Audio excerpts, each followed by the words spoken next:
Assalamu alaikum warahmatullahi wabarakatuh.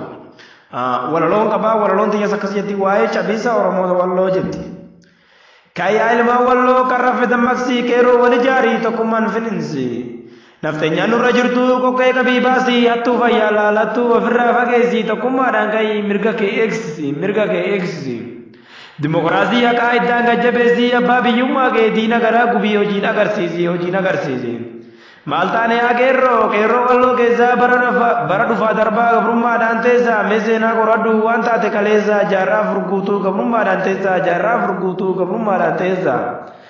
Gaafa weerramnu bar guyyaa kaleessaa diinni nurra jirtu waan dhugoota keessaa gaafa nutti dhuftu kaaba gondor keessaa. Oromoo cabsuudhaaf duraa walloo dhuftee raayyaa fi raayituu irra lola bantee Dura walloo loluuf wanti isheen kaateef balbala Oromooti cabsuuf karoorfatte. Raayyaan tafee cabnee bara hedduuf lolate gootummaadhaan lolee of duuba dachaasee dirmannaa yoo dhabes ofumaaf lolate. Raayyaan injifate mee seenaa qoradhu seenaatu tubbate. Garuu booddee irratti meeshaa ammayyaatiin lamatatti dhuftee xayyaaraaf taankiidhaan loltee uummata raayyaadhaa barumnaan cabsite. Afaaniif amantii jijjiiruun raayyaa gabroomsitee garuu eenyummaa isaanii yoomuu jijjiiramu aadaaf lafi isaanii jijjiiramu hanguma har'aallee Oromoon yaamamu. Ijillee yoo baddee bakki jaambaddu akka jedhasanii afaan wallaalanis jarri Oromoodhaa Tigraay hin tahani. Waan baay'ee nu gootee nafteenyaan kaleessaa meeqam dubbadhee meeqamummaan dhiisaa hedduullee waan beeku mee hanguma beekuun isin yaadachiisa. Gaaf Minilik dhufee walloo weerraruudhaaf lola nutti banee Oromoo gabroomsuuf irratti xiyyeeffate duraa walloo cabsuuf irra karoorfate walloon tafee cabne bara hedduuf lolate. Gootummaadhaan lolee of duuba dachaasee bakka irraa dhuftee gondoritti galchee Minilik lammaffaan mala itti baasee dhagaa cabsan jechuun mala itti baasee wallootti dachaate. Oromoota gantuu harkatti qabatee walloo weerraruudhaaf amma wallootti dachaate. Mootii warra walloo afaaniin sobanii yaadaan walii gale. Harkatti qabatee maqaaf amantis irraa jijjiirsisee intalas kenneefi soddaa waliif taate akkasitti lolee Minilik lammaffaan walloo injifate. Injifachuu agarraan waa lama jijjiiruuf irraa karoorfatee innis maaloo jettanii meesin ifan himaa dhaggeeffadha amma.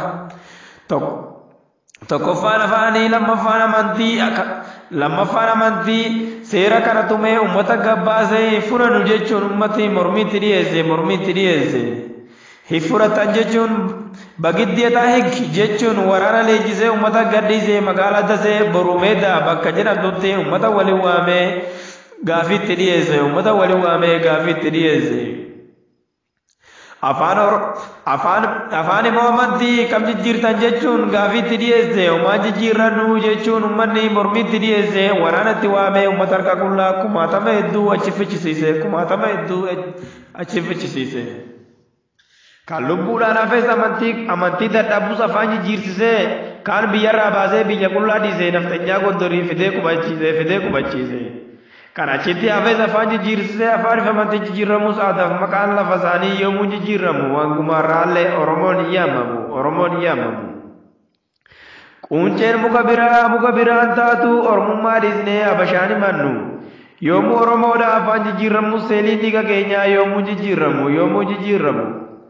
Nuti Oromoodhaa waan biraan himannu humnaan weerramnus takka harkan kennannee qofaa fi qoffisaa hangana geenyullee qofaa keenya taanee waa'ila dhabnullee takka akka fedhanitti takkaan uffaanne.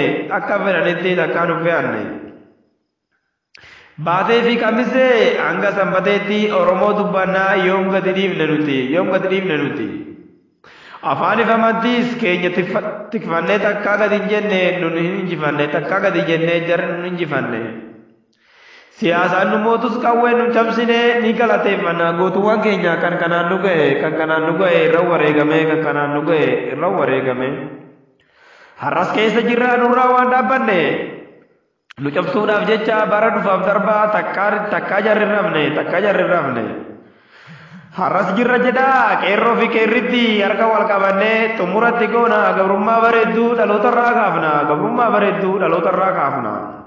Meediyaa fi qawween hundumaan qabsoomna meediyaa fi qawween hundumaan qabsoomna. Kutadhaatii kaa barumsas barannee namaan wal qixxaannaa kan darbe darbeera dhaloota dhufuuf seenaa galmeessina. Ammaaf naa ga'uu asumatti dhaabaa yoo fayyaa jiraanne walitti deebinaa yoo nan dogongores dubbadhes balleessaa isin yaa lammii koo isin naa sirreessa yoo nan dogongoree dubbadhes balleessaa isin yaa lammii koo isin naa sirreessa. Kana qopheessee yoo na baruu feete ana umarasanii ana artummaa fursee waan dhaggeeffattaniif galatooma.